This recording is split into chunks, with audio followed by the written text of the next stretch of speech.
સુરત શહેરના અડાજણ વિસ્તારમાં રહેતા પ્રજાપતિ પરિવારની માત્ર 14 વર્ષ અને 10 માસની સગીર પુત્રી સાથે સોશિયલ મીડિયા દ્વારા પ્રેમજાળ ફેલાવી બળાત્કાર ગુજારવાની ઘટના સામે આવી છે. પોલીસે આરોપીને દબોચી લીધો છે. સુરતના અડાજણ વિસ્તારમાં રહેતા પ્રજાપતિ પરિવારની માત્ર 14 વર્ષ અને 10 માસની સગીર પુત્રી સાથે સોશિયલ મીડિયા દ્વારા પ્રેમજાળ ફેલાવી બળાત્કાર ગુજારવાની ઘટના સામે આવી છે.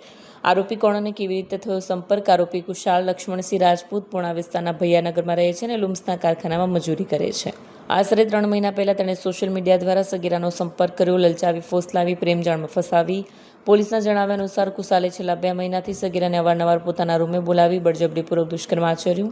ઘટનાની જાણ સગીરાની માતાને થતાં તેમણે તાત્કાલિક પોલીસમાં ફરિયાદ નોંધાવી. પોલીસે પોક્સો એક્ટ સહિતની કડક કલમો હેઠળ ગુનો નોંધી તપાસ શરૂ કરી છે. સંવેદનશીલતા સાથે કામ કરતી પોલીસે ગણતરીના કલાકોમાં આરોપી કુશાલ રાજપૂતને ઝડપી પાડ્યો છે.